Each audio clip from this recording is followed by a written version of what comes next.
Hey, I want to thank you for joining us on Polk Place. I'm Brian Lacey, and joining me in studio is Steve Bissonette with VISTE, Volunteers in Service to the Elderly. Welcome to the show, Steve. Thank you, Brian. It's always good to be here. Yeah, well, I'm going to talk a little bit about VISTE and a little bit about what you do, and then you have this huge thing coming up every Thanksgiving. Been here coming up on 20 some years. 26 years. Yeah, and been a big part of the community. But for those that might not know, what exactly is VISTE? Well, VISTE stands for Volunteers in Service to the Elderly. We are a local nonprofit that started in this community in 1983. And we're coming up on celebrating our 40th anniversary next year. Yeah. So we're very excited about that prospect. And one of the reasons we are is because really VISTE just started out by a small group of people that were initially focused on helping seniors to get transportation to medical appointments, to the grocery store, and to other similar essential needs. The whole focus has been to help seniors to remain safe and independent in their own home as long as that's possible. Talk about the importance of keeping them in their own home and having somebody go by, check on them, drop things that they need. Talk about the importance of what that provides to our community. I'm not sure I could state that enough. That's a great question, Brian, because, you know, we've talked before COVID, let me put it that way. We talked about social isolation and the negative impacts of that. And people generally kind of said, okay, that's older people. You know, they have to deal with that. They get to adjust over time. But since COVID, I think more people have a real profound understanding of the ills of social isolation at any age. And not only being able to stay in your home, but at the same time stay connected to the community is so important for all of us. So one of the beauties of this organization and the way that it was conceived is that we not only help seniors, but we try to do it in a way that engages the whole community. That makes all the difference. Well, you have a program usually around Thanksgiving, and I think it's one of the coolest things that you do, because not only are you getting people that wouldn't normally help you out, but you're involving a lot of children with it too, and creating possibly memories and traditions that can be carried on for future generations. Absolutely. Many of us realize the volunteer nature that is almost a characteristic of this community. The Polk County area is known for people being generous and giving of their time. Whether that's church or civic group or their businesses. But that's never more true at this Thanksgiving time. We will be gathering the day before Thanksgiving at the RP Funding Center to distribute 2,000 Thanksgiving meals to seniors throughout our community. And that is an experience that I have personally witnessed families pass on to their children.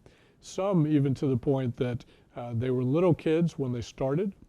The kids now are off at college, and the college student is coming home early on break to make sure that they can be part of the family delivering these meals on that day before, and then the family goes home and prepares their own Thanksgiving meal. It's become part of their family tradition.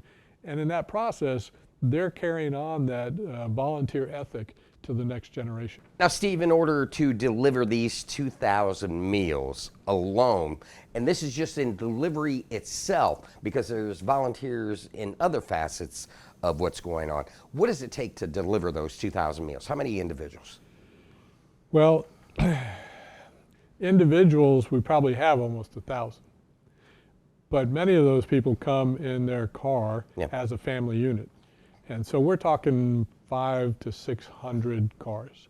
Wow. Before COVID, people would get out of their car, they'd park, they'd stand in line and wait at the RP Funding Center. It was almost like the opening night of ticket sales for a rock concert. But that could be an extended period of time.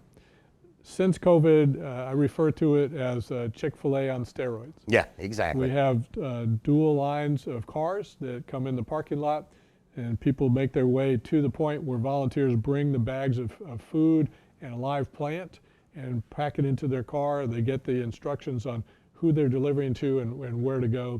And we really want people to take a few minutes and talk and interact with our seniors, because the food will be remembered for a few days, but that interaction will be remembered for much longer.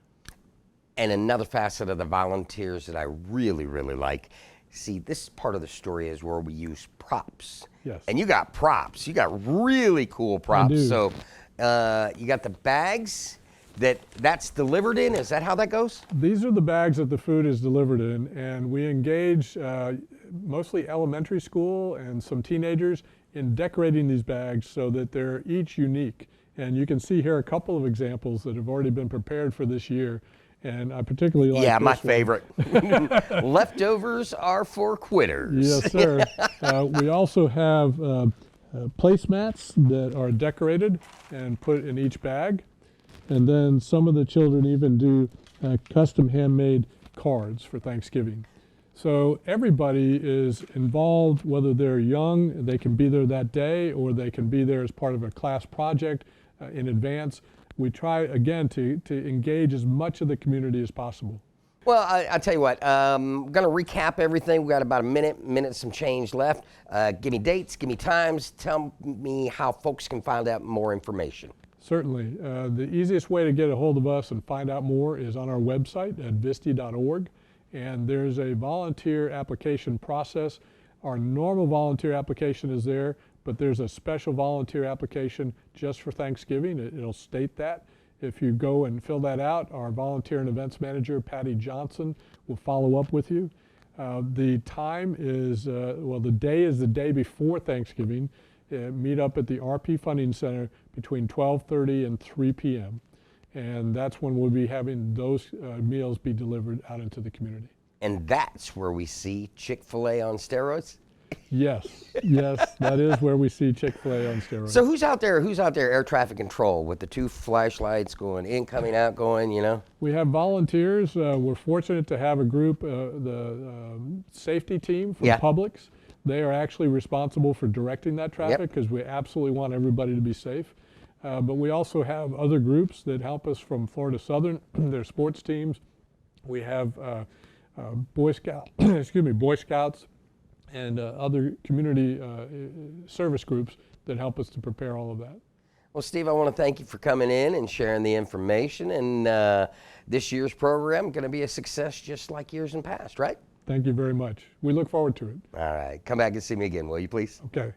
It takes an army of volunteers to deliver holiday meals to those in need, and VISTE is in need of your help during Thanksgiving. VISTE is in need of volunteers to deliver 2,000 Thanksgiving dinners Wednesday, November 23rd, the day before the holiday. Volunteers can pick up meals from 1 to 4 p.m. at the RP Funding Center in Lakeland, located at 701 West Lime Street, the northwest side of the building.